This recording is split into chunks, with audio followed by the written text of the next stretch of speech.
Dear Papa Dudut, magandang araw po sa inyo, Papa Dudut. Ako po si Adela. Nagsimula po ang kwento ko noong 32 years old pa lamang ako. Noong time na yon ay accounting staff po ako sa isang kumpanya. Hindi ko na lamang po babanggitin ang pangalan kasi wala na po ako ngayon doon.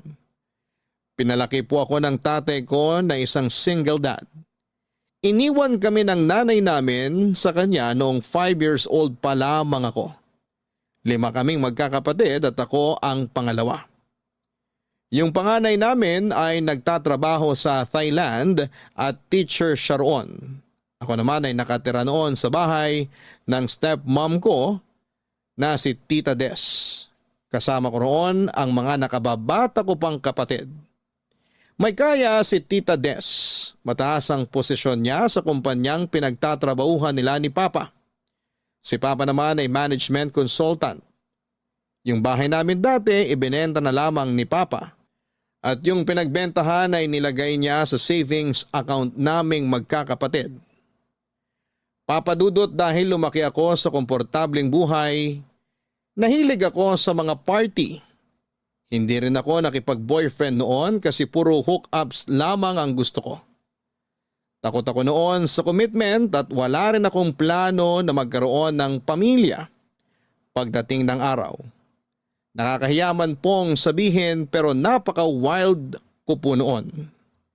Nasubukan ko nang makipagtalik sa 2 lalaki at every week ay iba-iba yung mga nakakasama kong lumabas. Alam yon lahat ni Papa pero hinayaan niya lamang ako dahil adult na raw naman ako. At alam ko na raw kung ano ang ginagawa ko. Hindi naman siya nagkukulang sa mga paalala pero sadyang matigas lang ang ulo ko ng time na yon. Matagal-tagal akong hindi nakapag-party at sumama sa iba't ibang lalaki noong naoperahan ako dahil sa appendicitis. Bumaba rin noon ang self-esteem ko nung nagkaroon ako ng malaking peklat dahil sa operasyon. Mga ilang buwan din na hindi ako sumasama sa mga kaibigan ko. Until one night, Papa Dudut, hindi ako nakatanggi sa imbitasyon ng best friend kong si Yuna. Nasa bar kami noon at may nakilala akong lalaki, si Arwin. As usual ay lumabas po kami pero imbes na sa hotel kami pumunta, nagulat po ako nang doon niya ako dinala sa bahay niya.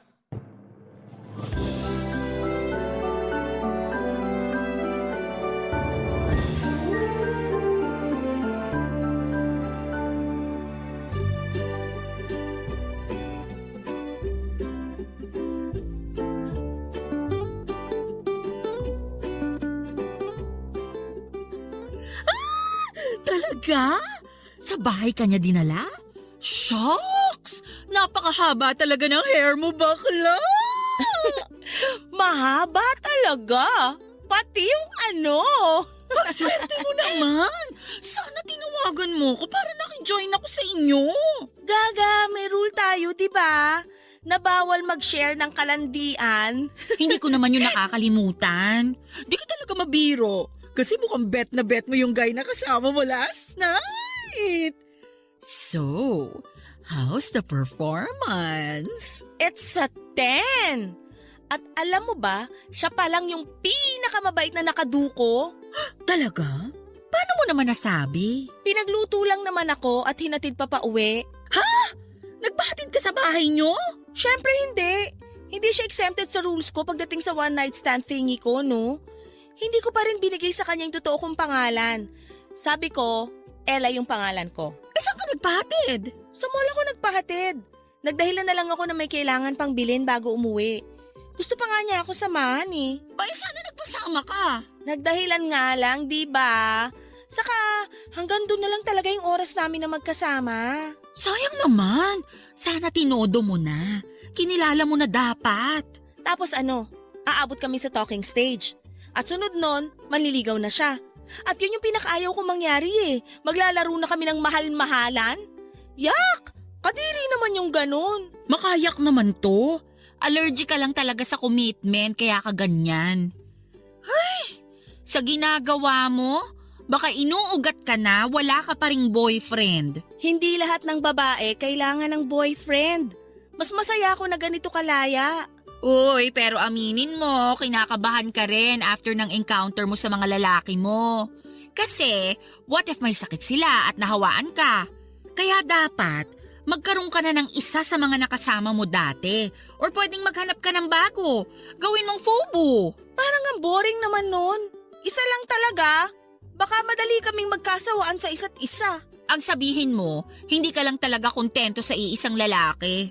Naku ha? Baka kasing luwang na ng wristband yan. Hoy, grabe! Napaka-OA naman nun. Pero seryoso, wala pa ba tayong planong magtino? I mean, baka kasi kung kailan natin maisipang magkaanak, saka naman hindi na pwede. Alam mo naman tayong mga babae, dumarating sa menopausal stage. Ayoko pang magkaanak. Parang hindi pa kasi talaga ako ready sa ganung responsibilidad. Saka alam mo naman yung sweldo ko, sarili ko pa lang yung kayang buhayin. 18,000 monthly, hindi pa pwede sa may anak. Gets naman kita, lalo na dito tayo nakatira sa city. Mas mataas ang cost of living. Kung nasa 30K siguro yung sweldo, carry na. 30K? Paano yung rent at utility bills? Konti lang matitira sa 30K after mag-grocery. Ay, oo na, huwag ka na lang mag-anak. Lumandi ka na lang.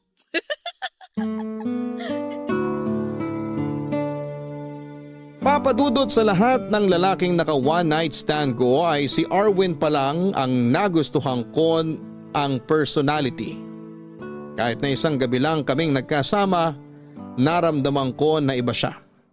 Parang mas naging interesado pa nga siya noon sa mga hilig ko at ibang mga bagay tungkol sa akin kesa sa sex.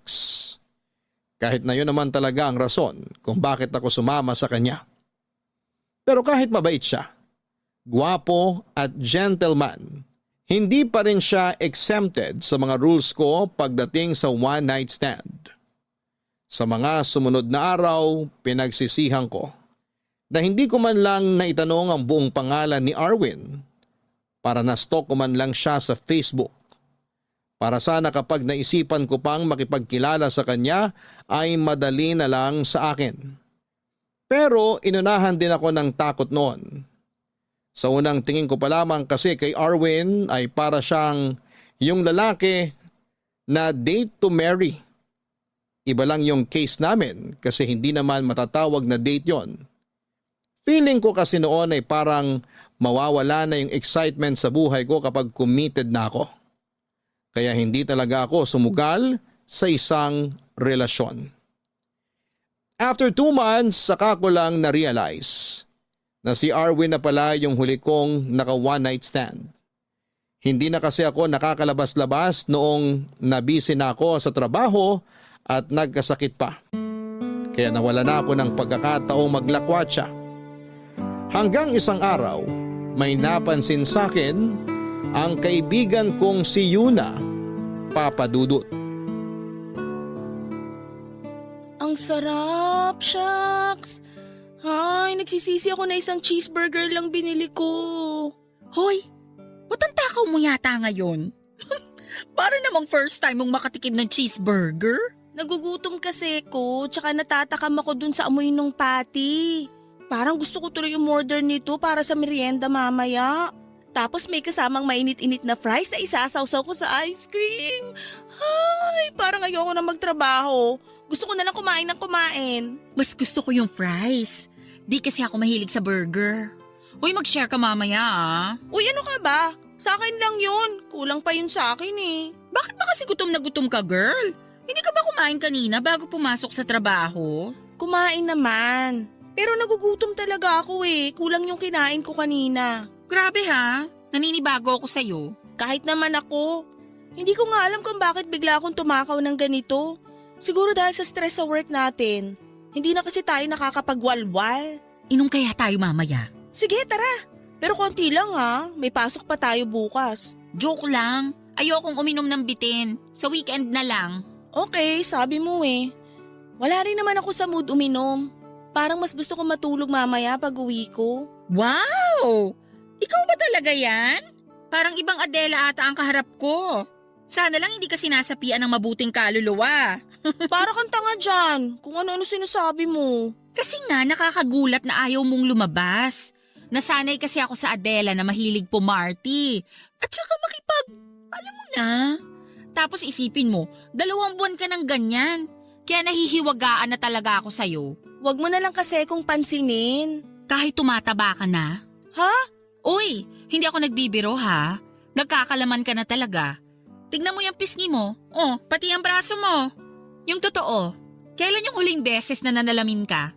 Kasi sa pagkakaalam ko, sa ating dalawa, ikaw yung masyadong self-conscious. My gosh! Oo nga!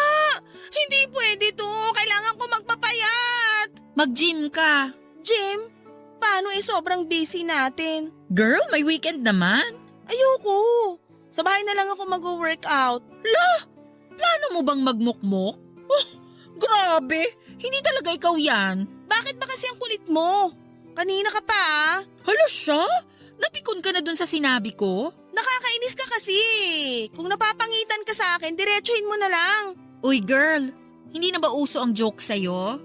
Ganito rin naman tayo dati ha. Bakit parang bigla kang naging sensitive dyan?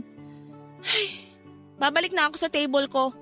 Wala na akong gana kumain. Tsusera ka, naubos mo na nga eh.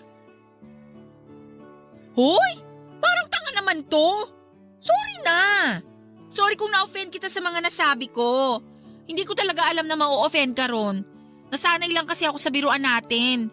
Kaya pasensya ka na. Sige na, hayaan na natin yun. Pero gusto ko na talaga bumalik sa table ko. O sige, basta okay tayo ha. Oo naman. Pasensya ka na rin. Nadala lang ako ng inis ko kanina. Papa Dudut, hindi ko alam kung bakit gano'n na lamang ang inasal ko sa kaibigan kong si Yuna. Hindi naman ako gano'n ka-sensitive noon sa kahit ano pang sinasabi niya. Nasasakyan ko pa ang mga biro niya pero noong time na yon, hindi ko maintindihan ang sarili ko. Mabuti na lang at likas na mabait si Yuna kaya nilawakan na lamang niya ang pangunawa niya pagdating sa akin. Pero pag uwi ko noon sa bahay, napag-isip-isip ko ang mga sinabi ni Yuna. Habang nasa kwarto ako noon at nakaharap sa malaking salamin, saka ko lang napagtanto na totoo nga ang mga sinabi ni Yuna. Tumataba na ako, pinisil-pisil ko ang braso ko na ayaw kong tumaba noon. Pero sa pagkakataong yun ay wala na akong magawa dahil nandun na yon. Medyo nagkaka-double chin na rin ako. Kaya inatake na naman ako ng insecurities ko sa sarili ko dahil sa pagbabagong yon ang katawan ko. Pwede naman ako mag-gym o kaya ay maglaan ng oras para mag-workout araw-araw. Pwede rin akong mag-diet pero ewan ko ba Papa Dudut. Wala akong ka-interes na gawin yon. Na-insecure ako sa itsura ko pero nawalan din ako ng gana sa mga ginagawa ko noon para ma-maintain ang magandang katawan. At sa pag-iisip ko po noon, bigla na lang akong namutla nang may isa pa akong napagtanto, Papa Dudut. Grabe ang kaba ko. Nang ma-realize kong 2 buwan na pala akong hindi dinadatnan, Papa Dudut. Papa Dudut, anemic ako at aware din ako na meron akong PCOS. Nalaman ko yon noong nagpa-check up ako bago pa man maoperahan dahil sa appendicitis. Kaya normal na sa akin ang ma-delay ang period ko. Isa pa ay nagpipills din ako pero after ng operasyon ay hindi na ako nakapag-take noon. Isa pa Papa Dudut nang maalala ko kung gaano kami kapusok ni Arwin. Nang gabing may nangyari sa amin ay bigla akong na-paranoid. Hindi ko kasi maalala kung gumamit ba siya ng proteksyon o hindi noong time na yon. Inis na inis ako sa sarili ko dahil hindi ko nagawang maging responsable sa huling beses na lumandi ako. Alam ko na dapat ang gagawin ko pero dahil sa sweetness at kabutihang ipinakita noon sa akin ni Arwin ay parang nalunod na lamang ako sa presensya niya. Parang nawala na lang noon lahat ng mga bagay na inaalala ko. At narealize ko lang na nangyari pala yon sa akin kung kailan ilang buwan na mula nang may mangyari sa amin. Posibleng buntis ako, Papa Dudut. Kaya naman nagpiti ako kaagad ng araw na yon at hindi ako makapaniwala sa naging resulta. Namutla ako nang makita ang 2 pulang linya sa pregnancy test na hawak ko. Ilang beses ko pang inulit yon. Pero iisa lang ang naging resulta. Hanggang sa naisip ko nang kumonsulta sa isang OB. Wala muna akong pinagsabihan noon dahil hindi ako handa sa magiging reaksyon ng pamilya ko at ng kaibigan ko, Papa Dudut.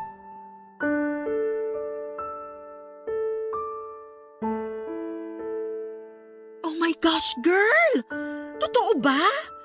As in, buntis ka? Oo, confirmed na. Nagpatingin na rin kasi ako sa OB.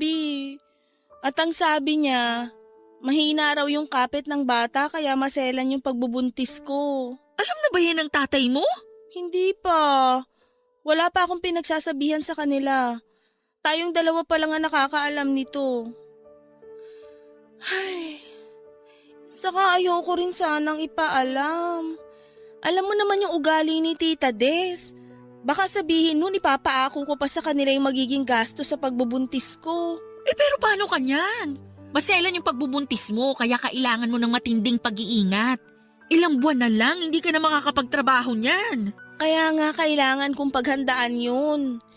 Hindi na muna ako masyadong gagastos ngayon para makapagtabi ako ng pera. Pero girl, hindi magtatagal, lalaki na rin yung tiyan mo at malalaman din ng tatay mo na buntis ka. Hindi nila malalaman. O paano?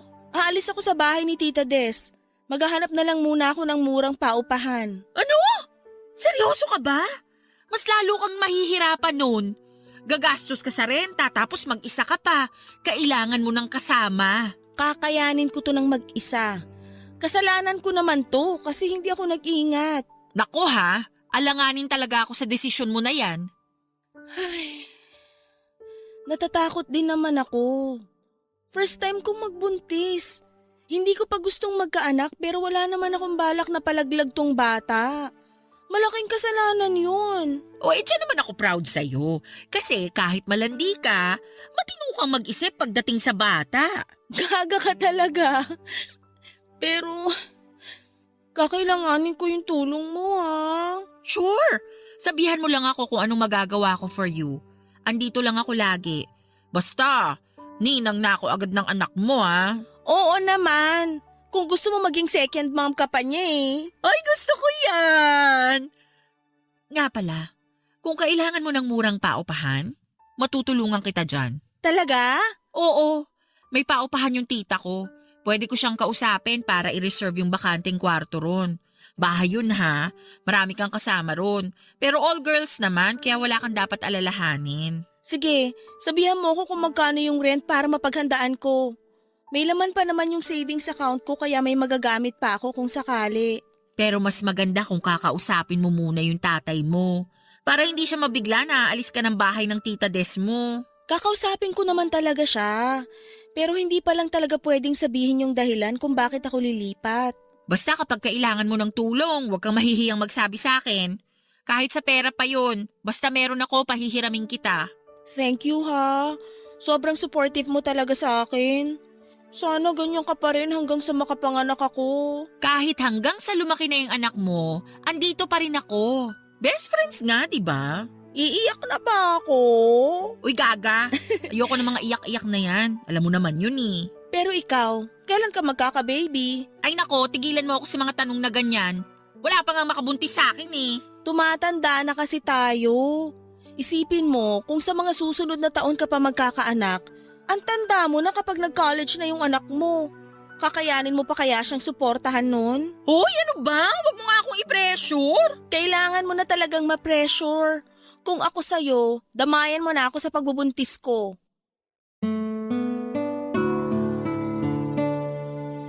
Papa Dudut, sa tulong ni Yuna ay nagawa kong makalipat sa isang maliit na kwarto sa pinapaupahang bahay ng tita niya. Mabait naman ang tita niya at madali ring kausap. Binigyan pa nga po ako noon ng discount dahil swerte raw ako kapag may tenant na buntis. Natuwa ako dahil bukod sa safe at malinis naman ang tinutuluyan namin ay friendly rin ang mga kapwa ko tenant. Mas excited pa sila noon na makalabas ang baby ko kesa sa akin. Ang kagandahan pa sa inuupahan ko ng time na yon ay malapit lang yon sa ospital. Hindi ako mahihirapan tuwing kailangan kong magpa-check up. Ang problema ko lang noon, Papa Dudut, ay nahirapan na talaga akong kumilos noong lumaki na ang tiyan ko. Hindi ako pwedeng mapagod ng sobra at ma-stress. Hindi rin ako pwedeng magbuhat ng mabibigat. Sa dami ng bawal sa akin noon ay hindi na po ako nakapagtrabaho. May naipon naman ako para sana sa panganganak ko pero hindi nasasapat yon kung kasama pa ang budget ko hanggang sa makapanganak ako at makarecover. Kaya naman kahit nag-aalangan ay humingi na ako ng tulong sa tatay ko. Papa Dudut, hindi naman nagalit ang tatay ko noong nalaman niyang buntis ako. Nag-worry lamang siya sa kalagayan ko at sinabing mas maaga sana ako nagsabi sa kanya para hindi na ako nahirapan pa. Kinumbinsi niya ako na ipaalam sa ama ng dinadala ko ang tungkol sa pagbubuntis ko. Pero hindi ko naman po masabi sa kanya na hindi ako sigurado kung si Erwin ang ama ng ipinagbubuntis ko. Lalo na't hindi ko naman talaga lubusang kilala ang lalaking yon. Pero sa kabila ng lahat ay sinagot ni Papa ang mga gastusin sa pagbubuntis ko. Wala na rin akong nagawa noong pinabalik niya ako sa bahay ni Tita Des dahil kailangan ko raw ng mas komportableng matutuluyan.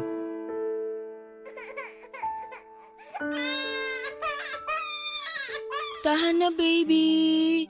Nandito lang naman si Mommy.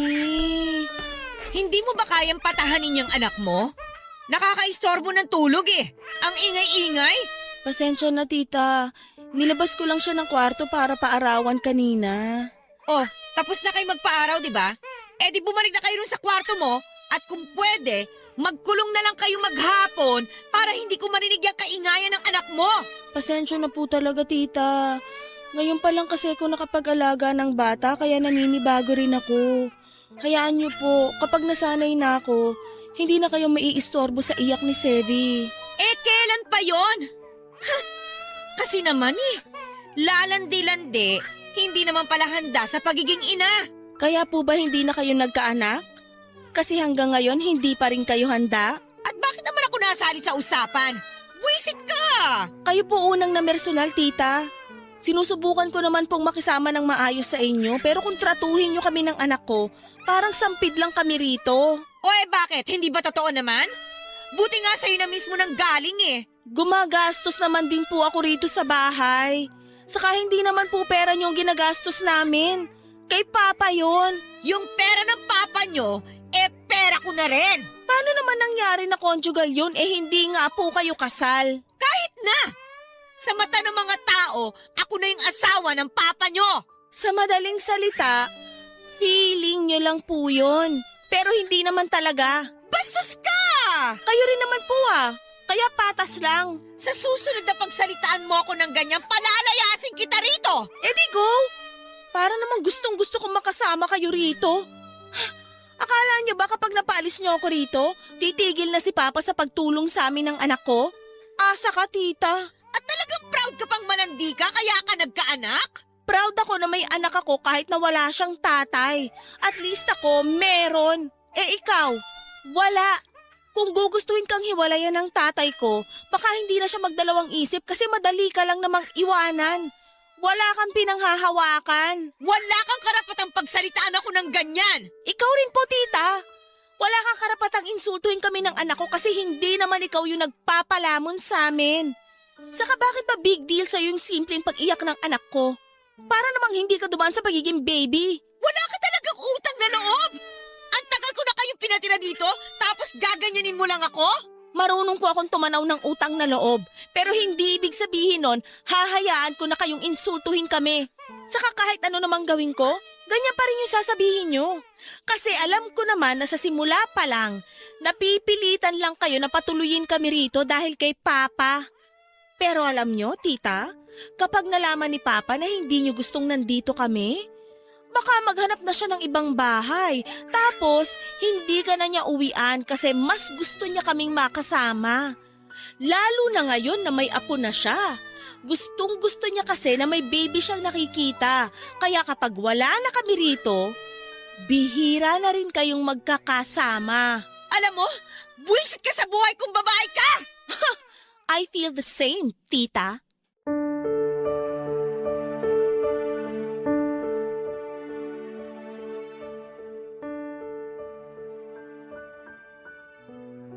Papa Dudut, pinalaki ako ng tatay ko na palaban at hindi basta-bastang nagpapatapak sa kahit na sino. Kaya naman hindi ko na napigilan ang sarili kong patulan si tita sa ginawa niya. Sa totoo lang, hindi naman kami pabigat sa bahay niya ng time na yon. Ginagamit ko pa rin naman ang naipon ko sa pagtatrabaho. Pero hindi ko rin tinatanggihan ang mga ibinibigay ni Papa para sa anak ko. Masasama kasi ang loob niya kapag tinanggihan ko yon.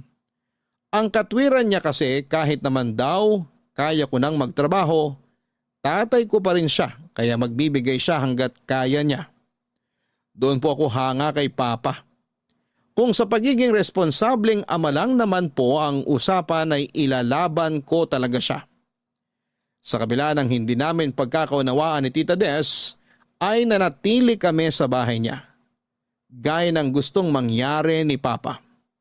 Noong nakarecover na ako ay plano ko sanang kumuha na lamang muna ng mag-aalaga kay Sevi para makapagtrabaho ako ulit. Pero hindi po pumayag ang tatay ko. Hintayin ko raw muna na mag 3 years old si Sevi para komportable na akong iwanan siya sa ibang tao. Mahirap daw kasing ipagkatiwala ang bata kung baby pa lamang at ibang tao na ang nag-aalaga. Lalo na't hindi ko nakikita. Nagpatulong na lamang siya noon sa akin sa ilang paperworks niya dahil kaya ko namang gawin ang mga yon. Tapos ay binabayaran pa niya ako ng buwanan. Papadudot nung 3 years old na si Sevi, may napansin po ako sa anak ko. Sa ganong edad kasi ay hindi pa rin siya nakakapagsalita. Actually, matagal ko nang napapansin na hindi siya nagre-respond kapag tinatawag ko siya sa pangalan niya. Hindi rin po siya nakikinig tuwing sinasaway ko sa sobrang kakulitan niya. Pero akala ko po noon ay normal lang sa bata yon. Hanggang sa may napanood po ako tungkol sa autism spectrum disorder. Papadudot, may napanood akong nanay na nagva-vlog tungkol sa anak niya na may autism spectrum disorder or ASD. Parehong-pareho nito ang behavior na na-observe ko sa anak kong si Sevi. At para makasigurado ay kinonsulta ko na siya sa isang developmental pediatrician. At doon ko na po nakumpirma na may ASD nga ang anak ko. Hindi ko po alam kung ano ang magiging reaction ko noong nalaman ko yon. Sobra po akong nalungkot at nakaramdam ako ng takot para kay Sevi. Aware naman po kasi ako sa mga iniisip ng ibang tao na walang sapat na kaalaman sa ganong kondisyon ng bata. Pero hanggat maaari, hindi ko itinuring na iba ang anak ko. Pinalaki ko siya ng normal at hindi itinatago sa mga tao. Hindi naman po yun naging madali para sa akin, lalo na at maraming nagsasabi na hindi siya normal. Marami rin yung kinakawaan siya na para siyang may malubhang sakit at hopeless case ang kondisyon na meron siya. Kaya madalas akong may nakakasagutan noon. Sa katagalan ay nasanay na rin po ako sa mga tao sa paligid ko. Imbes na makipagtalo o makipag-away ay pinapaunawa ko na lamang sa kanila ang kondisyon ni Sevi. Pero kung nagagawa ko yon sa ibang tao, kabaliktaran naman ng kay Tita Des. Kahit kasi alam niya na may ASD ang anak ko ay sarado ang isipan niya para maintindihan yon, Papa Dudut.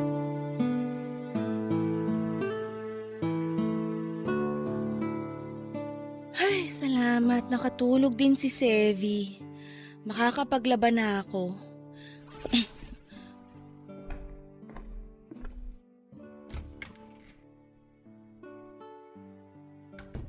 Oh, nandyan ka na pala. Kanina pa ba kayo nakauwi? Kani-kanina lang po, tita. Ay nako, dapat kasi hindi mo na inilalabas yung si Sevi. The more na na-expose yan sa ibang tao, the more na nabubuli yan. Tita, na-appreciate ko naman po yung concern nyo. Pero alam ko naman po yung ginagawa ko. Sinasanay ko siya para mamuhay kagaya ng ibang bata. Hindi ko naman siya pwedeng ikulong na lang dito sa bahay at itago para protektahan. Hindi po ganun yun. O edi ikaw na yung marunong. Sana all, palabas-tabas lang, pasyal-pasyal. Kung makagastos, akala mo naman may trabaho. Tita, please. Nagsisimula na naman po kayo. Matagal na ako nagsimula. Papunta na nga tayo sa ending eh. Anong ibig niyo sabihin? Eh kasi, ako na mismo magsasuggest sa tatay mo na paalisin na kayo rito.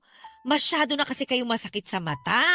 Pumapangit yung umaga ko kapag nakikita ko kayo. Eh di pumikit ka. Hindi mo na ako madadala dyan sa pamimiloso po mo, no? Maghintay ka lang. Mapapaalis ko na rin kayo rito. Ganon? Eh di good luck po, tita. Wait ko yan, promise. Alam mo, bakit kaya hindi mo hanapin yung tatay ng anak mo? Pamalay mo, panagutan ka kahit malaki na si Sevi.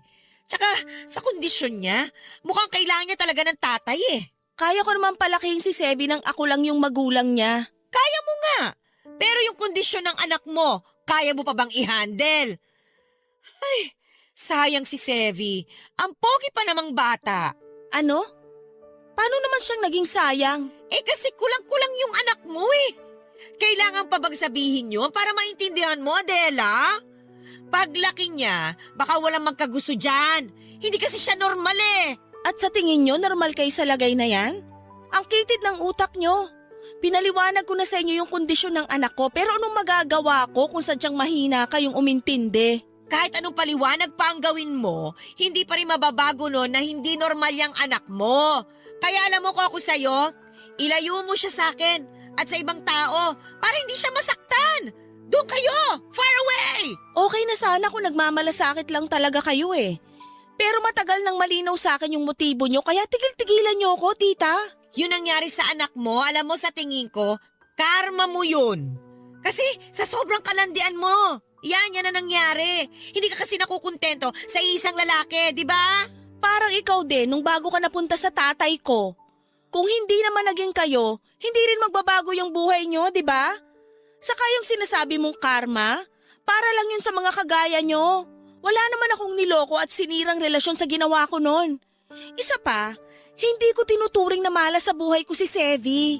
Kahit dumating siya sa panahong hindi pa ako handa, minahal ko siya ng buong buo bilang anak ko. Blessing nga siya sa akin eh. Nagbago yung pananaw ko sa buhay nang dahil sa kanya. Eh kayo, kaya siguro hindi pa nagbabago yung pananaw nyo kasi hindi nyo nga naman naranasan maging ina. Papadudot yun na ang huling beses na nagkasagutan kami ni Tita Des. Umalis kami sa bahay niya hindi dahil sa pinapalayas niya kami, kundi dahil gusto kong palakihin ang anak ko sa magandang environment at hindi sa may kabahay kaming ganon kasama ang ugali. Hindi kasi ako nakakapagpigil tuwing harap-harapan niyang iniinsulto ang anak ko. Ayaw ko naman na lumaki ang anak kong naririnig palagi ang pagtatalo namin ni Tita Des. Ayaw sana ni Papa na umalis kami pero ipinaliwanag ko sa kanya ang sitwasyon namin ni Tita Des para maintindihan niya ang desisyon kong yon.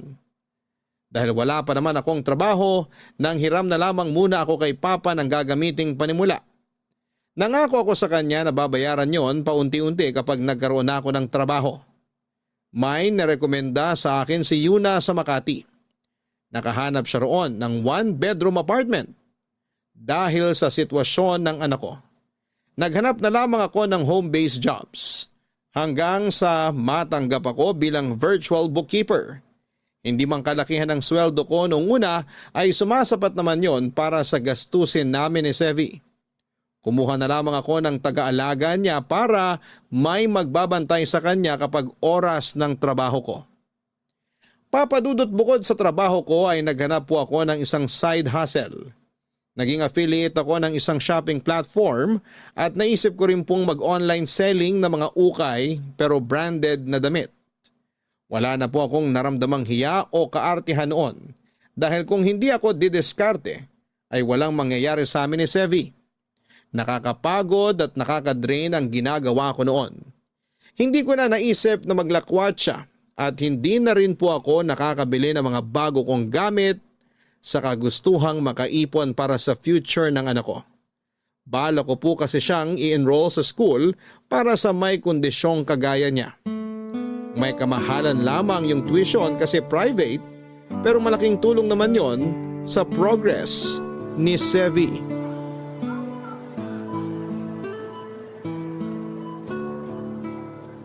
Sayang, wala na palang egg noodles dito. Favorite pa naman yun ni Sevi. Miss, kung gusto mo, sa'yo na lang tong isa. Dalawa naman yung nakuha ko eh. Favorite ko rin kasi to. Sure ka? Arwin? Wow, kilala mo pa pala ako. Ikaw si Ella, tama? Tagal nating di nagkita. Kamusta ka na? Okay lang naman. Ikaw? Eto, pogi lang. Wow ha, believe talaga ako sa confidence mo. Sa confidence na nga lang kumakapit eh. Mukhang marami-rami kang pinapamili ah. Tulungan na kita maghanap ng mga bibilin mo para mabilis ka matapos. Ha? Wag na. Okay lang ako, kayang-kaya ko na to. Para sana makapagkwentuhan pa tayo kahit sandali lang. Ngayon lang naman to. Kasi paglabas natin dito, siguradong di mo na ako papansinin. Uy, di naman. Kaya nga pumayag ka na. Sige na nga, baka di mo rin ako tigilan eh. Ano pa ba yung kulang dito sa cart mo? Toiletries na lang. Okay sige, nandun lang naman yung sa kabilang section. Tara. Nag-grocery ka rin pala. Oo, mas gusto ko kasing ako'y namimili ng mga kailangan sa bahay. Lumipat ka na dito sa Makati? Oo, kapatid ko na yung nakatira doon sa bahay na inuuwian ko dati. Actually, sa parents namin yun. Binigay lang sa akin. Pero matagal ko nang gusto lumipat dito. Maganda kasi offer sa akin dito sa Makati kaya pinatos ko na. Bumili ka ng bagong bahay? Condo unit lang. Buti ka pa. Ako kasi nag-rent lang. Okay lang yan. Makakausad ka rin pagdating ng araw. Dito na yung toiletries. Ikaw na mauna magliko ng cart mo. Sige. Oh, nahulog phone mo. Ako na kukuha. Salamat. Eto, ang cute naman ang nasa wallpaper mo. Anak ko to, si Sevi. Siya yung may favorite ng egg noodles. Galing naman, pareho kami. Comfort food niya kasi yun. So, may asawa ka na pala? Wala, single mom ako. Gusto ko sanang itanong kung bakit pero baka hindi ka komportabling sagutin yun. Kaya wag na lang. Wag na nga. Ayoko rin kasing pag-usapan. Sabi ko nga. Kaya hindi rin ako magtatanong tungkol sa'yo. Okay lang naman kung gusto mo magtanong sa akin. O kaya, ako na lang yung magkukwento. Noong nagkita kasi tayo, halos hindi tayo nakapag-usap. Oo nga eh. Pero gano'n naman talaga kapag one night stand lang, di ba? Na-break ko na nga yung isa sa rules ko nung hinatid mo ko eh. May mga rules ka rin pala. Ikaw rin ba? Oo, pero konti lang naman. Talaga? Ano yung isa sa rules mo? Hindi ako nakikipagrelasyon sa mga naka-one night stand ko. Bakit naman? Magiging komplikado lang. Siyempre ako, alam ko yung rason kung bakit ko yung ginagawa. So pareho lang kami ng mga babae na ikakama ko. At gaya ko, marami na rin dumaan sa kanila. Kaya sa tingin ko, hindi sila yung babaeng tatagal sa isang relasyon. Wow, so gusto mo pala yung tatagal sa relasyon. E di sana nanligaw ka na lang para hindi mo na kailangan ng ka-one night stand. Nag-e-explore pa kasi ako noon. Ini-enjoy yung pagiging single. Kaya wala pa talaga akong balak na manligaw. Pero nagbago na yun ngayon. Gusto ko, kung may makakarelasyon man ako, yun na rin yung pakakasalan ko.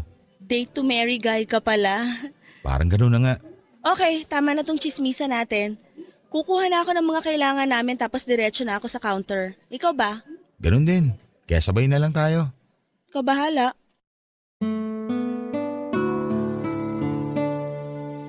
Papadudot, kahit umiwas ako noon sa usapan tungkol sa ama ni Sevi, ay hindi ko na napigilan ang pagtatanong ni Arwin. Lalo na noong nalaman niya kung ilang taon na ang anak ko. Parang may iba raw kasi siyang nararamdaman noong nakita niya yung wallpaper ko noong time na yon. Naging honest naman ako noong tinanong niya kung may ibang lalaki pa ba akong nakasama matapos yung nangyari sa amin. Sinabi ko na rin na posibleng siya ang ama ni Sevi pero niremind ko rin siya na huwag munang mag-assume hanggat hindi pa napapatunayang mag-ama nga sila. Bago nga po kami naghiwalay noong araw na yon, ay siya na mismo ang kumuha ng contact details ko para magkausap kaming muli. Inad niya ako sa Facebook at nag-message din siya kaagad. After kong i-accept ang friend request niya, sunod-sunod na po ang naging tanong niya tungkol kay Sevi. Walang araw na hindi niya kinukumusta ang anak ko, kahit na hindi pa siya sigurado kung siya nga ang ama nito. Na-touch ako sa ginagawa niya noon. Sinabi ko rin ang kondisyon ni Sevi at tinanggap naman niya yon. Nag-suggest pa nga siya ng magandang eskwelahan para sa bata. Parang mas excited pa nga siya noon kesa sa akin. May pagkakataon na sinusubukan niyang kausapin si Sevi through video call. Pero kahit siya ay hindi rin pinapansin ng anak ko. Gayon pa man ay nakita ko ang pagiging patient niya sa ganong sitwasyon. Lalo na yung pagiging kalmado niya. Bagay na gustong gusto ko sa isang lalaki. Kaya naman tuwing nagme-message si Arwin ay iba na yung excitement na nararamdaman ko. Sa tingin ko nga po noon ay nagugustuhan ko na siya. Papa Dudut. Papa Dudut, sa muli naming pag-uusap ni Arwin ay mas napalagay na ako sa kanya. Kaya naman inamin ko na sa kanya na hindi talaga Ella ang pangalan ko. Natawa pa siya dahil hindi ko naman daw kailangang ilihim ang tunay kong pangalan. Kung ayaw ko na raw makipagkita o makipag-usap ulit ay irerespeto naman daw niya. Hindi namin napag-usapan ang personal naming buhay, kaya hindi ko alam kung may nakarelasyon na siya. Matapos yung una naming pagkikita. Laging tungkol kay Sevi ang topic namin pero sobrang na-appreciate ko yon. Hanggang isang araw ay bigla naming napag-usapan yung nangyari sa amin. Doon ko lang napagtanto kung bakit parang sigurado na si Arwin na siya ang ama ng anak ko at kung bakit gano'n na lamang siya ka-attach sa bata. Hindi raw pala siya gumamit ng proteksyon. Nakaligtaan na raw niya yon dahil sa kapusukan naming dalawa. Papa Dudut, nahihiya ako tuwing naaalala ko yon. Hindi ko man lang ma-imagine na naging ganun pala ako ka-wild noong wala pa akong anak. Na umabot pa sa puntong nabuntis ako tapos ay hindi ko alam o hindi ako sigurado kung sino ang ama ng pinagbubuntis ko. Hindi ko po alam kung ano ang magiging reaksyon ng mga listeners ng Barangay LS sakaling umere po itong kwento ko. Pero medyo inaasahan ko na rin po na hindi nila magugustuhan yung naging gawain ko noon. Tungkol naman po sa hinala ni Arwin na siya ang ama ni Sevi. Para makasigurado ay hiningi niya ang consent ko para sa sample ng anak ko na kailangan niya para sa isang paternity test.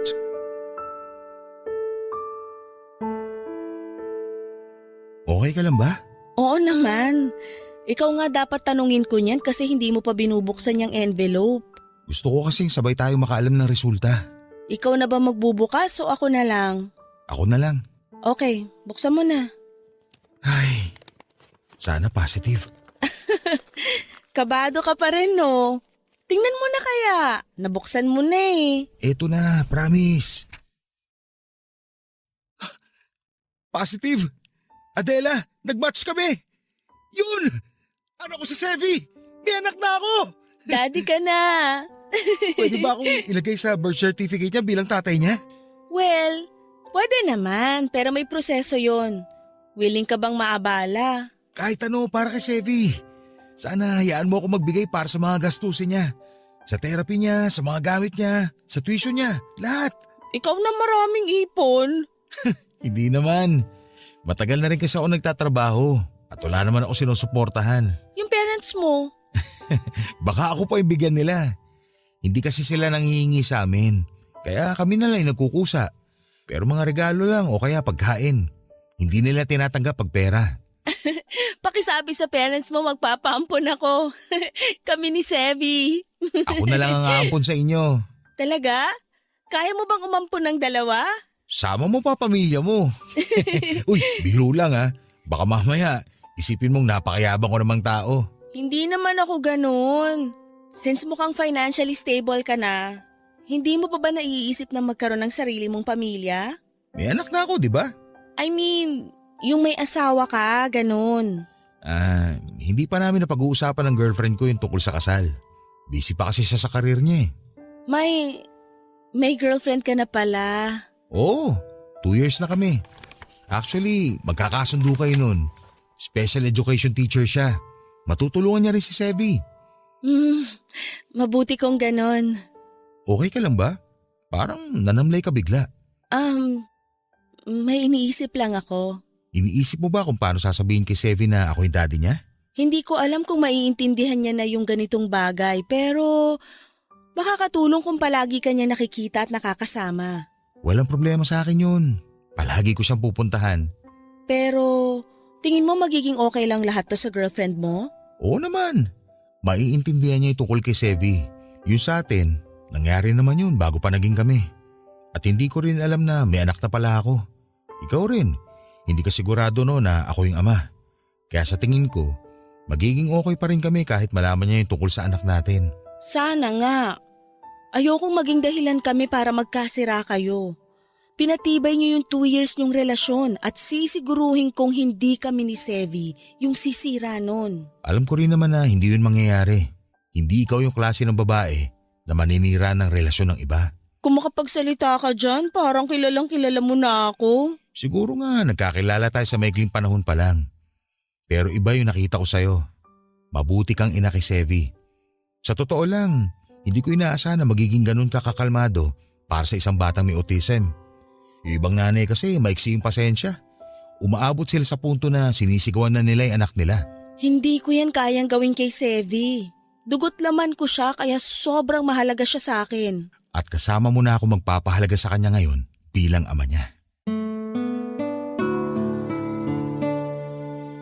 Papa Dudut, ayoko naman talagang masira ang relationship ni Arwin at ng girlfriend niya. Pero aaminin ko, lihim kong hiniling na sana kami na lang para mabuo yung pamilya namin ni Sevi. Isa pa ay sino ba naman ang hindi nagugustuhan ang lalaking napaka-green flag. Hindi naman siya perfect. May mga kalokohan din siya sa buhay pero gaya ko, isa rin siya sa mga taong nagpapatunay na hindi yung mga kalokohang ginawa namin ang magde-define kung mabuting tao kami o hindi. Pero kahit gusto ko siya bilang isang lalaki, ay hindi ko rin kaya na maging dahilan para masaktan ang ibang babae. Oo, sobrang wild ko noon at parang babaeng pakawala ako. Pero never ko pang nagawa na mang-agaw ng boyfriend ng iba o manira ng relasyon. Sinigurado ko rin na yung mga nakakasama kong lumabas ay walang karelasyon para hindi magkaroon ng problema. Ipinaalam ni Arwin sa girlfriend niya ang tungkol sa paternity test. Laking pasasalamat ko noong hindi ito nagalit. Wala raw problema ito kung magpapakaama si Arwin sa anak namin. Kaya naman nakahinga na ako ng maluwag noon. Hindi ko na rin masyadong poproblemahin ang mga gastos kay Sevi dahil may katulong na ako noon. Napakaswerte ko po, Papa Dudut, at hindi ko po alam kung anong nagawa ko para i-bless ako ni Lord ng ganon. Pero bukod po doon ay may mas maganda pang nangyari.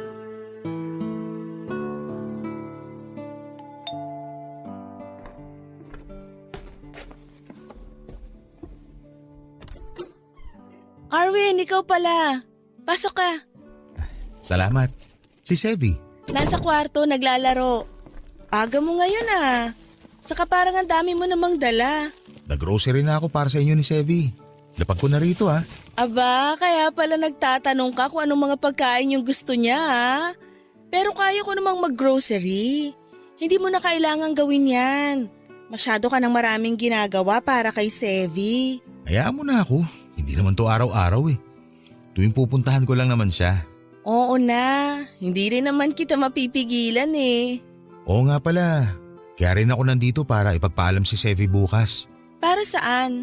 Isasama namin sana siya mamasyal, kung okay lang sa'yo. Oo naman, okay lang sa akin yun.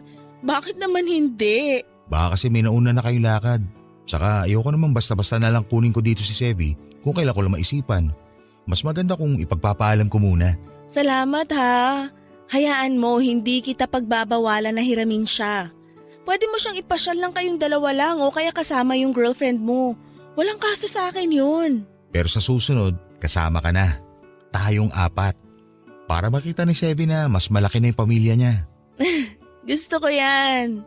May isa pa nga pala akong ipagpapaalam sa'yo. Ano yun? Nagpaplano na kasi kami ng girlfriend ko na magpakasal eh. Talaga? Magpapakasal na kayo? Oo. Kung papayag ka sana, kukunin naming ring bearer si Sevi. Sure! Okay na okay nga sa akin yun eh. Okay ka lang? Bakit parang naiiyak ka? Masaya kasi ko na may tatay siya na kagaya mo. Yung hindi siya ikakahiya. Hindi ka natatakot na isama siya sa labas, na ipakilala siya sa ibang tao na anak mo siya. Sobrang sarap sa pakiramdam na proud ka na anak mo si Sevi. Sino ba namang hindi magiging proud daddy na isang batang masarap mahalin? Mahal na mahal ko si Sevi, Adela. Thank you, Arwin. Thank you kasi dumating ka sa buhay namin. Hindi mo lang binigay yung sarili mo sa kanya bilang ama.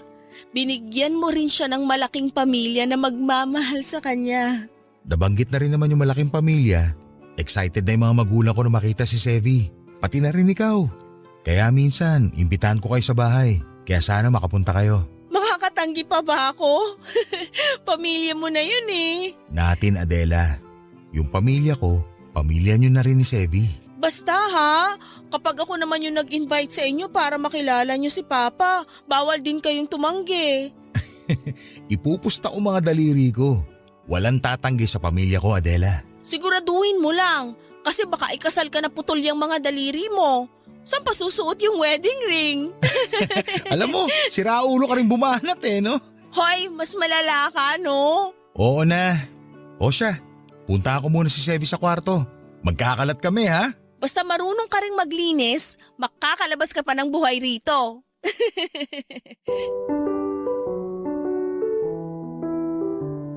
Papadudot, sobrang saya ng puso ko dahil hindi lang nagkaroon ng ama si Sevi kundi nagkaroon pa siya ng malaking pamilya na hindi ko rin talaga inaasahan. Gaya ng sabi ni Arwin, mabait ang mga magulang niya at napamahal kaagad sa kanila ang anak namin. Natuloy ang kasal ni Arwin at ng girlfriend niya pero kahit na mag-asawa na sila, hindi pa rin siya nawawala ng oras para kay Sevi. Mas napadalas pa nga ang pagpunta nila sa amin para makapag-bonding kami. Sa lahat ng nangyari sa buhay ko, hindi ko akalain na magiging matalik kaming magkaibigan ni Arwin. Nagawa namin yon para kay Sevi. Bilang respeto sa asawa niya ay kinalimutan ko na at pilit na binura ang nararamdaman ko para kay Arwin. Sa katagalan naman ay nagawa ko rin yon. Kaibigan na lang talaga ang tingin ko sa kanya at isang mabuting ama para sa anak ko. Imbis na ikahiya niya si Sevi dahil sa kondisyon ng anak namin ay pinagmamalaki pa niya na may anak siya. Binuksan niya ang isipan ng mga taong hindi pa lubusang nauunawaan ng kondisyon ni Sevi at ng iba pang mga batang may ASD. Sabi nga po ni Arwin, kung isa raw kaming puzzle, si Sevi yung pinakamahalagang puzzle piece na bumuo sa amin. Sa ngayon ay nakalipat na kami ni Sevi sa bagong bili naming bahay. 5 years old na siya at nakapagsasalita na rin sa tulong ng mga therapy niya. Hanggang dito na lamang po ang medyo komplikado pero masayang kwento ng buhay ko at ng aking anak na si Sevi Papadudot. Maraming salamat po sa inyong lahat na nasa likod ng napakagandang programa ninyo sa radyo. Sana po hindi kayo magsawa na magbahagi ng iba't ibang kwento ng totoong buhay para magsilbing inspirasyon sa amin. Malaking bagay po ito para sa amin na minsan ay pinanghihinaan din ng loob. Mabuhay po kayo and God bless. Ang inyong forever kapuso at kabarangay, Adela. Mga kabarangay, huwag nating tingnan ang autism bilang isang limitasyon. Ang mga batang may ganitong kondisyon ay may kanya-kanyang kwento ng lakas at katatagan. Kaya naman hayaan natin sila na ipakita ang kanilang kakayahan at makasabay sa mundong sa kanila rin naman nakalaan. Natatangi ang kanilang kakayahan at talento. Hindi nila kailangang magbago para makibagay sa mundo dahil ang mundo mismo ang kailangang matuto na tanggapin sila at pahalagahan. Malaking tulong ang pagtanggap na ito para sa mga magulang tulad ni Adela at Arwin. Kaya ugaliin nating maging sensitibo sa mga salitang binibitawan natin. Dahil kung meron mang higit na masasaktan, yon ay ang mga magulang na buong pusong tinanggap ang kanilang mga anak.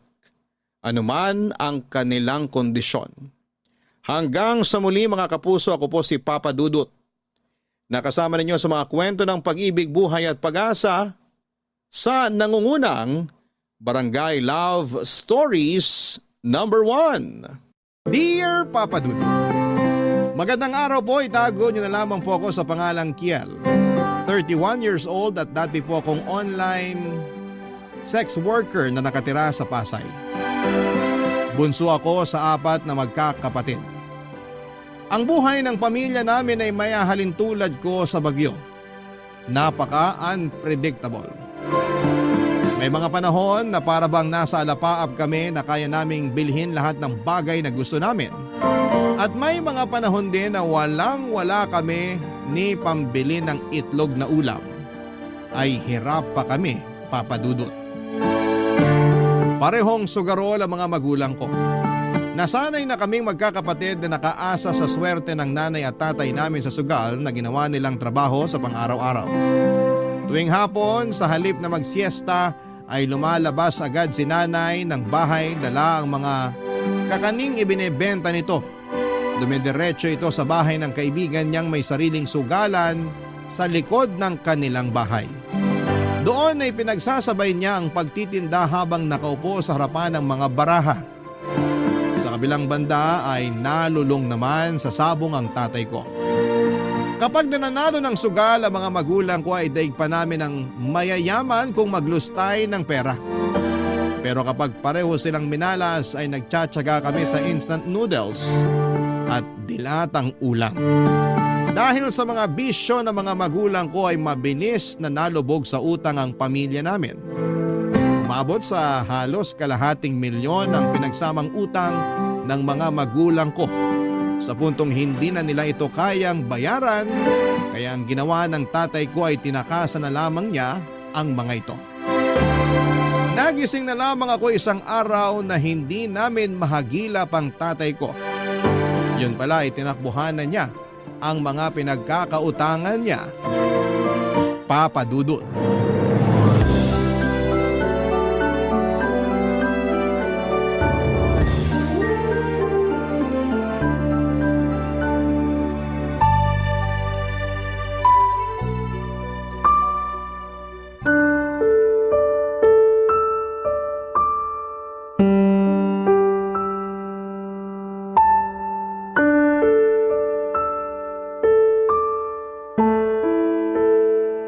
So ano? Wala ka pa bang balita tungkol sa tatay mo? Wala pa eh. Ni Honey ho, wala man lang siyang paramdam. Kahit sabihin lang niya sa amin kung buhay pa ba siya o hindi na. Ano ba kasi nangyari? 1 buwan na siyang hindi umuwi ah. Baka naman may pinagtataguan. Ganun na nga.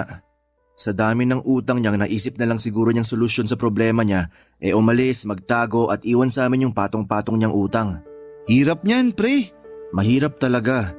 Kami na ngayon yung binubulabog ng mga naniningil sa kanya. Biruin mo, kada araw nasa 3 hanggang 4 ang nagpupunta sa bahay para maningil sa kanya. Hindi na nga makalabas si nanay dahil dun eh.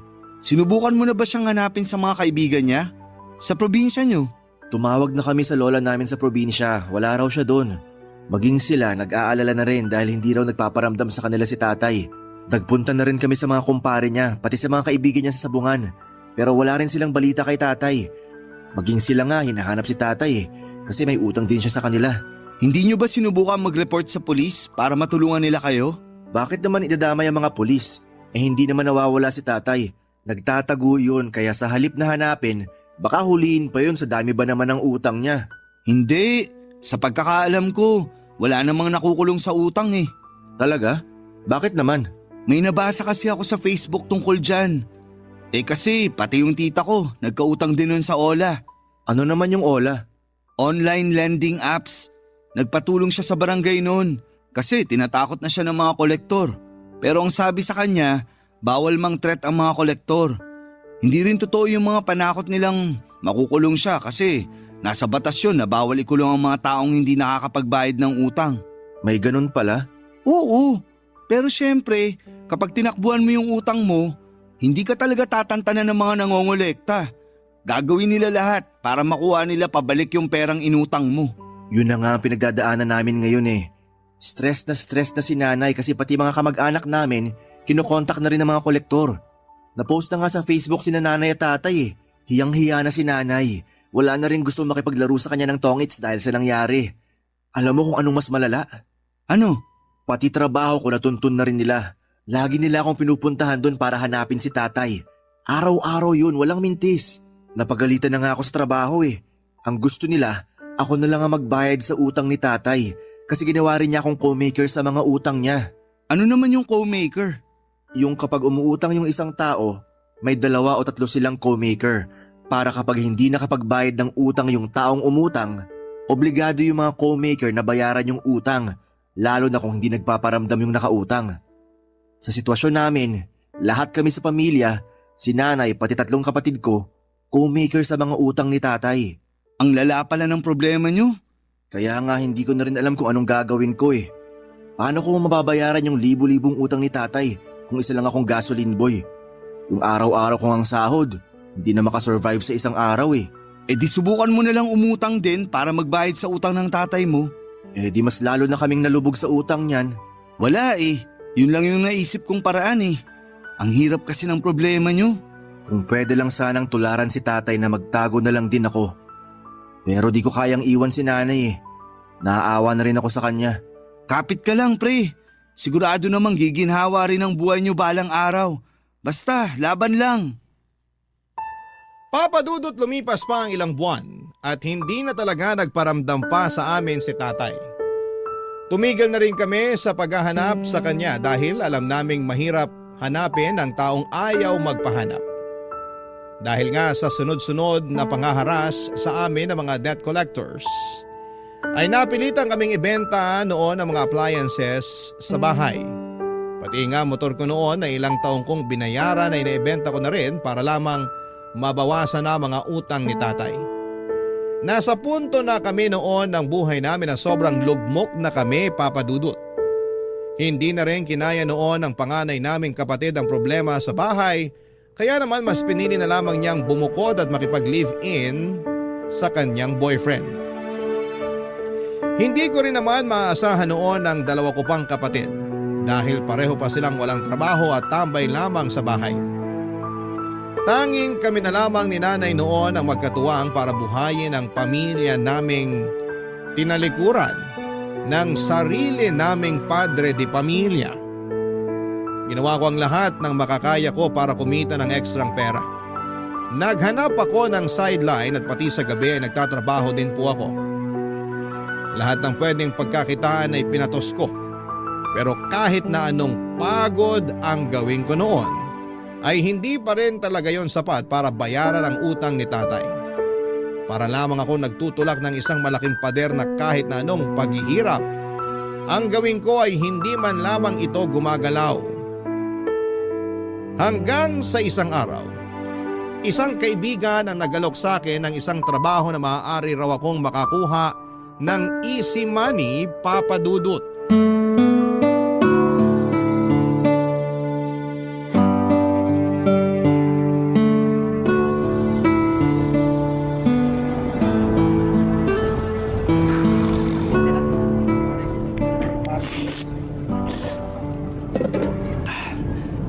Kakainin mo pa ba yan? Ha? Yang mami mo, uubusin mo pa ba? Kasi kung hindi na, ako na lang uubos. Kunin mo na. Ayun, salamat. Gutom pa ako eh. Mukhang problemado ka yata dyan ah. Araw-araw naman akong problemado eh. Kung sa bagay nga naman. May tanong ako sa'yo. Oh, ano yun? Kapag may nag-alok ba sa'yo ng easy money, tatanggapin mo? Depende. Anong easy money ba yan? Illegal ba yan? Hindi ko alam. Paanong hindi mo alam? Magnanakaw ka ba? Mang-hold up? Kasi krimen yung mga yun. Hindi naman ako mananakit ng tao. Eh ano nga? Mamamakla ka. Maghahanap ka ng sugar mommy. Medyo parang ganon. Sabihin mo na kasi kung anong klaseng easy money yan. Kilala mo si Gabriel, di ba? Oo, yung biglang yumaman ng walang dahilan. Tapos ayaw namang sabihin kung anong trabaho. Sa tingin ko may nag-i-sponsor dun eh. Kaya biglang nagkapera. Tingnan mo, may sarili na nga siyang sasakyan eh. Wala siyang sponsor, kundi nagbebenta siya ng videos online. Video? Anong video naman yung binibenta niya? Vlogger ba siya? Hindi. Gumagawa siya ng malalaswang video, tapos ibinibenta niya sa internet. Ah, oo. Alam ko na yun. Maraming ang ganyan sa internet ngayon. Yun ang trabaho niya? Oo. Yun din ang sinuggest niyang gawin ko kung desperado talaga akong magkapera. Kung video lang naman, wala naman sigurong masama dun. Talaga ba? Nag-aalangan kasi ako eh. Kesa naman magbenta ka ng laman. Magbenta ka na lang din ng video. Kung yun talaga ang makakatulong sa'yo, bakit hindi? Paano ba ginagawa yun? Madali lang. Mag-perform ka lang sa harap ng camera. Tapos kapag gusto nilang panoorin yung buong video, kailangan nilang magbayad. Easy money nga talaga. Magandang lalaki ka naman. Maganda naman katawan mo. Kung gusto mong gawin yun para makatulong sa problema ng pamilya mo, gawin mo. Parang nakakahiya kasi. Pwede mo namang itago yung mukha mo eh, para hindi ka nila makilala. May mga napapanood din akong ganyan, nakatawan lang ang ipinapakita. Yung iba nga, naka-face mask eh. Ano? Papatusin ko na kaya to? Kung kaya mo namang gawin, bakit hindi? Kailangan mo ng pera ngayon eh. Wala na akong ibang choice eh. Ito na lang yung nakikita ko na pwedeng gawin. Pero paano mo ibebenta yung mga video mo? Saan mo ibebenta kung sakali? May website para dyan. Tutulungan daw naman ako ni Gabriel. Ipopromote daw niya yung mga video ko sa mga fans niya. Huwag kang mag-alala. Hindi ko sasabihin sa ibang tao tong gagawin mo. Tikom ang bibig ko. Hindi rin kita huhusgahan. Kasi alam ko naman na gagawin mo lang to dahil sa kagaguhang ginawa sa inyo ng tatay mo. Salamat. Pero kapag yumaman ka, huwag mo akong kakalimutan ha. Sira ulo. Kapag nabayaran ko na yung mga utang ni tatay, titigil din ako agad. Basta, good luck na lang. Hanggang suporta lang naman ang maitutulong ko sa'yo. Kasi parehas lang din naman tayong hikaw sa buhay. Malaking tulong na yun para sa akin na may natatakbuhan akong kaibigan. Papa Dudut, doon ko na nga po pinasok ang mundo ng online sex working. Nung una ay natatakot ako na bawat upload ko ng video ay may makikilala or makakakilala sa katawan ko. Napraning ako noon na baka malaman ng ibang tao ang ginagawa ko. Sa tulong naman ni Gabriel na matagal na sa ganong klase ng kalakaran ay nakahanap ako ng fans sa mga sumunod na buwan. Gamit ang katawan ay binalandra ko ang kabuuan nito sa internet, kapalit ng pera. Ang tawag nila sa ganong klase ng trabaho ay alter, na ngayon ko lamang nalaman na nagmula pala sa salitang alter ego kung saan ay gumagamit ng ibang pagkakakilanlan ng isang tao sa online world para hindi sila makilala sa totoong buhay. Kumbaga, iba ang buhay nila sa realidad at iba rin ang buhay nila online. Noon din ay isang persona ang binuo ko, base na rin sa pantasya ng mga customers ko. Hindi naglaon ay mabilis din ako nakapag-ipon ng parokyano, Papa Dudut. Hindi nga ako makapaniwala na ganon lang pala kadaling makakuha ng pera sa pamamagitan ng pagbebenta ng adult videos. Cellphone at katawan lang ang naging puhunan ko. Para kong gumagawa noon ng sarili kong TV show kung saan ay buwan-buwan na nagbabayad ang mga fans ko para mag-subscribe at mapanood ang mga video ko na ina-upload ko araw-araw. Papadudod sa mga sumunod na buwan ay mas nadagdagan pa ang mga nanonood at nagbabayad sa akin hanggang sa unti-unti ko na ring nababayaran ang mga utang ng tatay ko. Okay na ako noon sa paggawa ng mga video. Pero nung nalaman ko ang mga tungkol sa collab ng mga alters ay mas nainganyo pa akong pasukin din ito. Papadudot. Barangay Love Stories. Barangay Love Stories.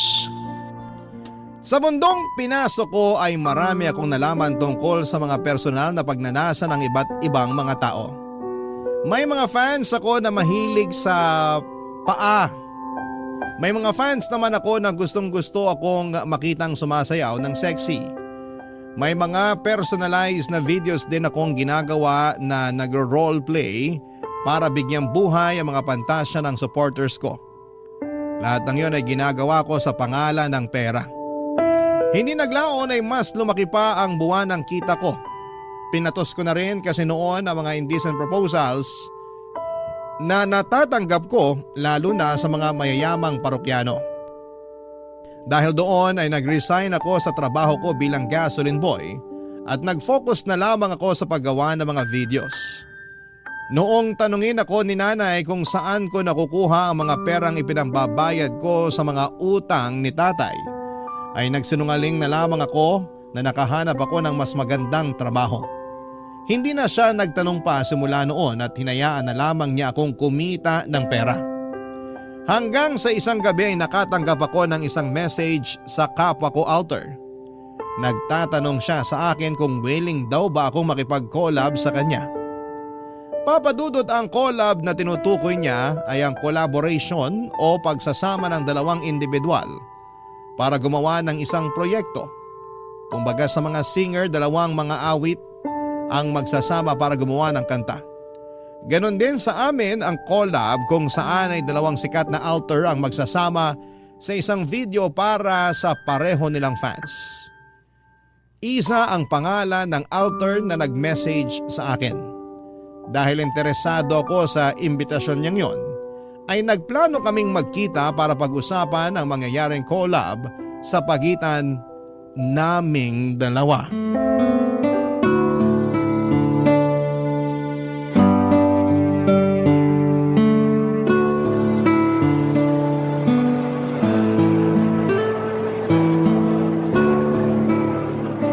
Excuse me, ikaw ba si Kiel? Ikaw lang yung nakasuot ng green na varsity jacket dito eh. Ako nga. Ikaw si Isa? Oo. Matangkad ka pala ha? Sa mga video mo kasi kung hindi ka nakaupo, lagi kang nakahiga. Teka, nakasubscribe ka sa akin? Oo. Na-curious ako sa'yo kasi maraming bumabanggit sa pangalan mo. May pa-poll kasi ako sa channel ko kung sinong alter ang gusto nila makakollab ko. Ikaw yung may maraming boto kaya pinanood ko yung mga video mo. Hanggang solo ka lang pala? Never mo pang na-try makipag-collab? Hindi pa eh. Natatakot ako makipagkita sa ibang alter. Tsaka mas safe na rin yung mag-isa lang ako. Mas marami kang makukuhang fans kapag nakipag-collab ka. Mas madidiscover ka ng ibang tao. Ayaw mo ba nun? May mga ilang nag-invite na rin sa akin noon na makipag-collab kaso puro lalaki. Hindi ako pumapatol sa lalaki kaya hinindian ko sila. Ikaw lang ata yung unang babae na nag-message sa akin. Kaya pala nakipagkita ka kahit hindi ka naman nakikipag-collab. So, ibig bang sabihin ito, G ka? Ano ba? Paano bang gagawin natin? Gawin natin kung ano yung gusto mapanood ng fans. Kung ano yung ginagawa ng babae at lalaki sa kama, yun lang yun. Ang kaibahan lang, naka-video tayo. Paano yan? Hindi ako nagpapakita ng mukha eh. Baka makilala kasi ako ng ibang tao. Huwag kang mag-alala, pwede naman nating i-blur yung mukha mo eh. Pwede ka rin magsuot ng mask para masigurado. Wala ka bang ibang pagkakakilanlan? Kung may tattoo ka o balat sa katawan, pwede nating lagyan ng plaster yon kung sakali. Wala naman. Wala akong tattoo at balat. Okay, edi good. Magsuot ka na lang ng mask para hindi ka makilala ng mga tao. Ano, Gina? Paano naman yung hatian kung sakali? Walang hatian. Ipopost mo yung video natin sa channel mo. Ipopost ko rin yung sa akin sa channel ko. Sa iyo yung makukuha mong pera, akin naman yung sakin. Basta ba tulungan mo ako mag-promote, tutulungan din kita mag-promote. Ganun lang. Ano, payag ka? O sige, Pero may kondisyon ako ha. Ano yun? Kailangan mo muna magpa-test para malaman ko kung safe ka. Mahirap na. Baka may sakit ka pala na hindi mo alam, mahawaan mo pa ako. Sige, yun lang naman pala eh. Hindi bale, gagamit din naman tayo ng protection kaya safe na safe tayo. So, okay na. Wala nang bawian ha. Oo, sigurado na ako. Saan tayo magvi-video? Pwede ba sa inyo? Hindi pwede. Kasama ko mga kapatid at nanay ko sa bahay. Paano ka nakakagawa ng video? Kapag walang tao sa bahay o tuwing madaling araw. Okay. O sige. Sa apartment ko na lang natin gawin yung video. Ikaw na lang ang pumunta doon. Teka, tigasan ka ba? Paranaque. Sisend ko sa yung address ko mamaya. Kailan ka pala available? Anytime pwede naman ako. O sige. Mag-set na lang ako ng schedule. Tapos message na lang kita. Gamitin na lang natin yung equipment ko sa bahay. Ako na rin mag-i-edit para mas maganda yung video. Ikaw ang bahala. Wala ka na bang ibang tanong? Alis na ako. Ayaw mo bang kumain na muna tayo? Next time na lang. Kailangan ko pa mag-prepare. May client ako mamaya. Okay, sige. Kung ganun, wala na.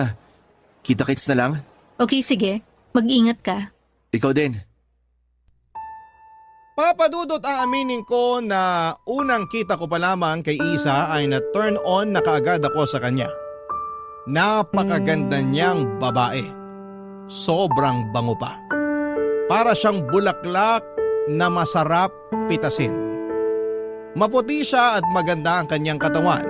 Para siyang sexy star na napapanood sa mga pelikula. Hindi ko yon inaasahan dahil dami account lamang ang ginagamit niya sa pagme-message sa akin noon. At wala itong ibang picture maliban sa isang cartoon character. Matapos nga ang pagkikita namin ni Isa ay nag-subscribe ako sa channel niya at pinanood ko ang mga video niya. Napaka-wild niya sa mga video niya. Taliwas na taliwas ito sa mga maamon niyang mukha na parang hindi makabasag pinggan. Ibang-iba siya noong nagkausap kami at noong nasa harap na siya ng kamera. Nagulat din ako sa dami ng subscribers niya. Bawat video niya ay umaabot ng libo-libong views. Ilang araw matapos ang pagkikita namin ay nag-set ng date si Isa para sa collab naming dalawa. Nagpunta ako sa apartment niya na studio type. Nagkalat sa paligid ang mga ring light at dalawang kamera. Doon ay nakita ko ang itim na sofa na laging present sa mga video niya. Maliban sa kama ay doon kasi niya karaniwang ginagawa ang mga video na ipinopost niya online. Bago kami gumawa ng video ay nag-live pa noon si Isa kasama ako para i-announce ang upcoming collab naming dalawa sa kanyang mga fans. Noong time na yun ay sobrang dami ng taong nagpapadala sa kanya ng virtual gifts na pwedeng ipamalit sa pera. May mga request din ng fans nila na ginawa namin tulad ng kiss sa harapan ng kamera at kung ano-ano pa. Pagkatapos noon ay saka namin ginawa ang video na umabot ng halos 1 oras.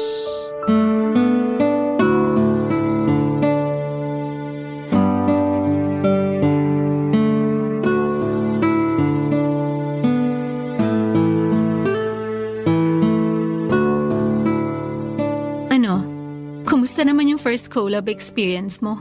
Okay naman. Nung una medyo kinakabahan ako kasi first time ko lang makipagtalik sa harap ng kamera. Pero kalaunan nakalimutan ko na rin na may kamerang nakatutok sa atin. Nagulat nga ako na nakatagal ka rin eh. Mahaba rin yung nagawa nating video ah. Ang hirap kayang magpigil. Pero sabi mo nga kailangan umabot ng at least 30 minutes para masulit ng mga tao yung bayad nila. Oo. Sila ang boss natin eh. At kung anong gusto nila mapanood, yun dapat ang i-perform natin. Sorry pala kung sa mukha mo tumama yung… Wala yun. Mas gusto nga nila eh. Alam mo, sa trabaho nating to, gustong gusto ng mga nanonood yung wild. Hindi kasi nila nagagawa yun sa totoong buhay. Kaya tayong gumagawa nun para sa kanila. So paano pala yun? Isasend mo na lang sa akin yung video para ma-post ko sa channel ko? Oo. Mag-i-edit muna ako, medyo matagal yun. Magpapadala din pala ako sa iyo ng mga clip na pang teaser para abangan nila yung video natin. O sige, abangan ko na lang yung ipapadala mong video. Isa, may tanong ako. Ano? Matagal ka na bang nag-a-alter? Halos 2 taon na rin. 2 taon na? So kung 24 ka na ngayon, 22 ka pa lang nagve-video ka na? Oo, Pero paano ka naman napasok sa gantong klase ng trabaho? dati akong waitress sa isang strip club. May mga customer ako noon na gusto ko makitang sumayaw din. Kailangan ko ng pera noon eh, kaya sinubukan ko. Tapos yun, nagtuloy-tuloy na. Kaso, nagsara yung club na yun matapos ma-raid. Nawalan ako ng trabaho pero tinuloy ko yung pagbebenta ng laman.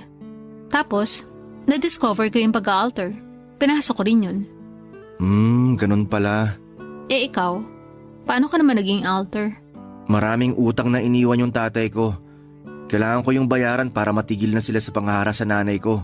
May isang kaibigan na nagsuggest sa akin na magbenta ng video online kaya yun, pinatus ko rin. Halos pareho din pala tayo ng kwento. Wala namang ibang gagawa ng ganitong trabaho kung hindi dahil walang mapagkukunan ng pere. Hindi ah, may ilan na ako nakilala na gumagawa ng video kasi trip lang nila. Talaga? Oo, may naging boyfriend ako na gumagawa rin ng video, kaso naghiwalay din kami. Bakit naman? Wala, nagkasawaan. Eh ngayon ba? May boyfriend ka ba ngayon? Wala, single ako. Pwede bang mag-apply? Kakakilala lang natin sa isa't isa, maniligaw ka na agad. Ang bilis mo rin ah. Na-inlove ako sa'yo agad eh. Hindi ko alam, basta nung unang kita pa lang natin, hindi ka na nawala sa isip ko. Talaga? Seryoso ka? Gusto mo talaga ako maging girlfriend? Bakit naman hindi? Sigurado ka ba dyan? Gusto mo maging girlfriend ang isang tulad ko? Wala namang masama ah. Marami ako nakakasamang lalaki halos gabi-gabi. Okay lang sa'yo yun? Naiintindihan ko naman na trabaho lang yung ginagawa mo eh. Pareho tayo ng ginagawa kaya maiintindihan kita. Iba ka rin ha? Yung ibang lalaki, kapag nalaman nila kung anong trabaho ko, umaayaw agad sila. Yung iba naman, gusto lang ako ma-experience kaya kunwari, nandiligaw sila. Iba ako sa kanila kasi nauna na kitang natikman. Okay, sige. Anong sige? Ligawan mo ko. Kapag nagustuhan kita, sasagutin kita. Talaga? Wala namang mawawala eh.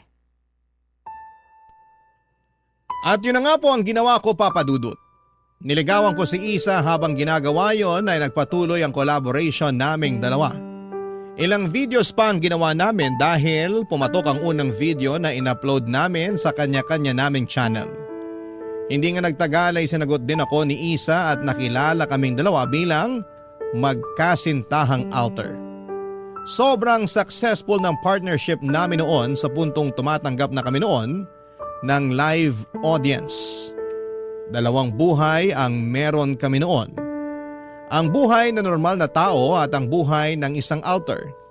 Ipinakilala ko si Isa sa pamilya ko at hindi naman siya nakilala ng mga kapatid at nanay ko bilang babaeng nagbebenta ng videos online. Noong nagtagal, ay lumipat ako sa apartment ni Isa at nagsama kaming dalawa. Unti-unti ay mas yumabong pa ang buhay naming dalawa. Nabayaran ko na rin ang mga utang ni tatay dahil sa trabaho namin yon. Ang sabi ko sa sarili ko noon, kapag bayad na ang utang ni tatay ay titigil na ako. Pero nasanay na ako sa buhay ko bilang isang alter, kaya naisipan kong ituloy-tuloy na lamang ito. Maaring hindi gusto ng ibang tao ang trabaho namin ni Isa pero hindi namin ito maiiwan-iwan dahil ito na lamang ang nagbibigay sa amin ng magandang buhay. Pero kapalit ng malaking pera na natatanggap namin, Papa Dudut, sa ginagawa namin ay hindi ko po inaasahan. Na yun din pala ang sisira sa pinagsamahan namin ni Isa. Barangay Love Stories. Barangay Love Stories. Papa Dudut, alam kong nangako ako kay Isa na tatanggapin ko ng buo ang trabaho niya. Pero hindi ko alam na hindi ko rin pala ito mapaninindigan.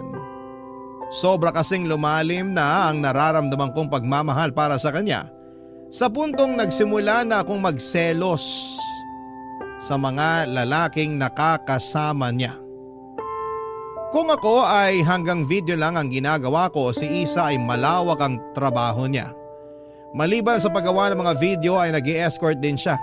Sumasama siya sa mga lalaking binabayaran siya para sa isang gabing pang-aliw. Nung una ay natanggap ko naman ang trabahong yun ni Isa.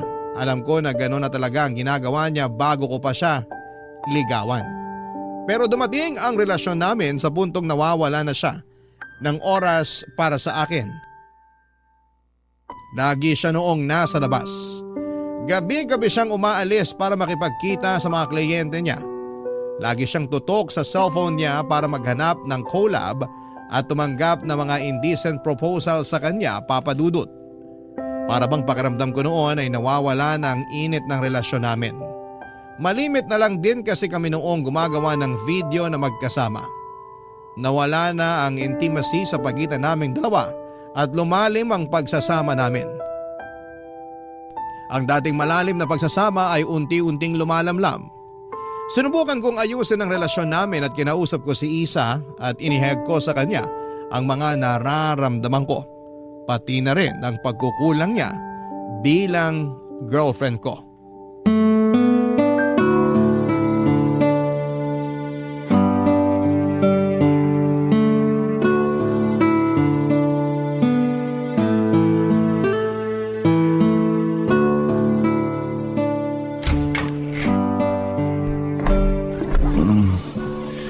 Uuwi mo lang? Oo. Nagising ba kita? Sorry. Anong oras na ba? Alas 6 na. Usog ka nga. Iidlip lang ako saglit bago ako umalis. Aalis ka ulit? Saan ka pupunta? Oo, aalis ako mamayang alas 9. May client ako sa Tagaytay. Pabiyahe ako na maaga kasi sasabay ako sa kakilala ko. Usog ka na, dali. Oh, dito ka. Tagaytay? Ang layo naman nun. Oo, sa Tagaytay. Medyo malaki to kaya hindi ko siya mahindian. Tsaka matagal ko ng fan yung client na to eh. Sunod-sunod yung racket mo ah. Magpahinga ka naman. Hindi na kita nakakasama rito sa bahay. Bukas wala akong trabaho. Masusolo mo ko, huwag kang mag-alala. Ay, nasanay na lang talaga ako. So bakit ka naman inabot ng alas 6 ngayon? Nag-request yung client ko eh. Sabahan ko raw siya mag-breakfast sa hotel nila bago ako umuwi. Sinamahan mo naman. Malamang, may ekstrang bayad yun eh. Sayang naman, tsaka libre na yung pagkain kaya pumayag na ako. Mabuti pa yung ibang tao na kasama mo sa pagkain. Samantalang ako na boyfriend mo, hindi mo man lang ako magawang saluhan. Sorry na, busy lang talaga. Ayaw mo bang tumigil na lang sa trabahong to? Okay naman na tayo eh. Maayos na buhay natin. May konting ipon na rin naman ako. Maghanap na lang tayo ng normal na trabaho. Akala ko ba naiintindihan mo tong trabaho kong to? Oo, naiintindihan ko naman. Pero ito na ba talaga yung gusto mong buhay? Ayaw mo bang bumuo ng panibago kasama ko? Ayaw mo bang lumagay na lang sa tahimik? Yun ba ang gusto mo mangyari kaya hindi ka na gumagawa ng video? Oo sana. Sige, gagawin ko yung gusto mo. Talaga? Oo. Kung gusto mong tumigil na ako sa ginagawa ko, gagawin ko. Hindi nga. Oo nga. Mahal kita eh. Kaya kung gusto mong tigilan ko na to, gagawin ko para sa'yo. Paano yung mga client mo? Tatapusin ko lang yung mga nakabook sa akin tapos magpapaalam na ako sa kanila. Salamat at naiintindihan mo ako. May gusto ka pa bang ibang sabihin na bumabagabag sa isip mo? Wala na. Okay. So kung titigil na tayo dito, ano magiging trabaho natin? Nakapagtapos ka naman, di ba? Sigurado ako mabilis ka lang makakakuha ng trabaho. Ang totoo niya, naghahanap na nga ako ng trabaho ko eh. Talaga? Saan naman? Parang gusto ko maging virtual assistant. Sikat yun ngayon eh. Nag-try ako mag-apply last week. Kaya mo ba yun? Lahat naman natututunan eh. Mukhang maganda nga yun na trabaho. Balita ko malaki din ang kita dyan eh. Kaya nga ako nagkaroon ng interest dun eh. Sana pala rin. Sana nga. Basta, nandito lang ako para suportahan ka. Ikaw rin. Susuportahan din kita sa kung ano man ang gusto mong gawin. Okay. Pag-iisipan ko muna kung saan trabaho ako lilipat. Pero sa ngayon inaantok na talaga ako. Matutulog muna ako ah. Sige, matutulog din ulit ako para may katabi ka. At katulad nga na napag-usapan namin ni Isa ay tinapos na lamang niya ang ibang booking niya at saka hindi na siya tumanggap ng bago. Nagpaalam kami sa mga fans namin at doon din ay tuluyan na naming tinalikuran ang buhay namin bilang alter. Dahil nahirapan ako maghanap ng trabaho ay naisipan namin ni Isa na magpatayo ng isang negosyo. Gamit ang ipon namin ay bumuo kami ng isang coffee shop na siyang naging source of income namin. Sa unang pagkakataon ay nakapamuhay kami ni Isa na parang normal na tao. Nakapag-focus kami sa isa't isa at nagpatibay sa relasyon namin yun. Dream come true para sa akin na makasama ko ang taong minamahal ko. Natutuwa ako na sabay naming binuo at binago ang buhay namin, Papa Dudut. Tumagal ang tahimik naming buhay ni Isa ng 1 taon. Maayos naman ang naging takbo ng relasyon namin. Naging maganda rin ang outcome ng negosyo. Walang naging problema sa pagsasama naming dalawa. Hanggang sa isang araw ay nahuli ko na labang si Isa na may tinatago palang sekreto mula sa akin. Papa Dudut, hindi pala siya tumigil sa pagiging escort niya. Nabasa ko ang lahat ng mga convo niya sa kanyang kliyente nung hindi na niya na-log out ang account niya sa laptop na gamit namin. Lumubog ang puso ko noong nalaman kong patuloy pa rin palang nakikipagkita si Isa sa ibang lalaki. Nang gabing yon ay isang matinding away ang namagitan sa aming dalawa, Papa Dudut.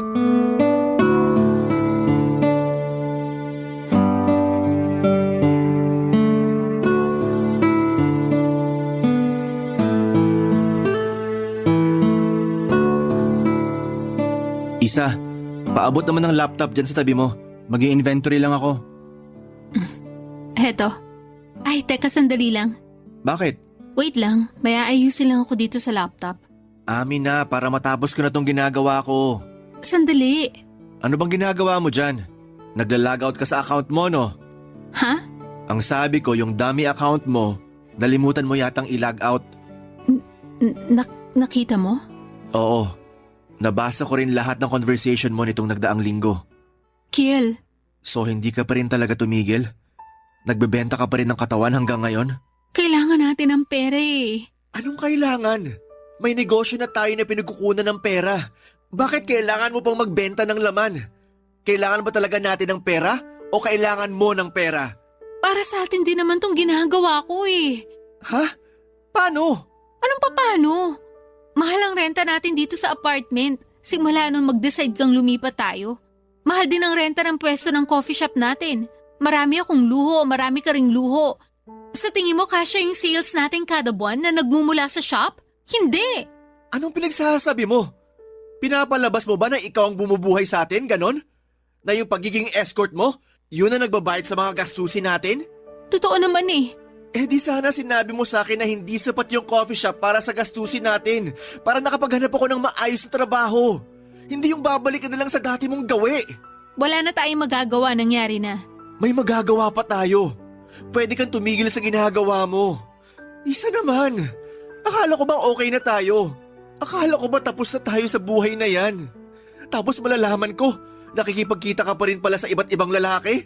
Marami akong pangangailangan. At kailangan ko ng pera para matustusan yung mga pangangailangan kong yun. Ibig sabihin ayaw mo talagang tumigil?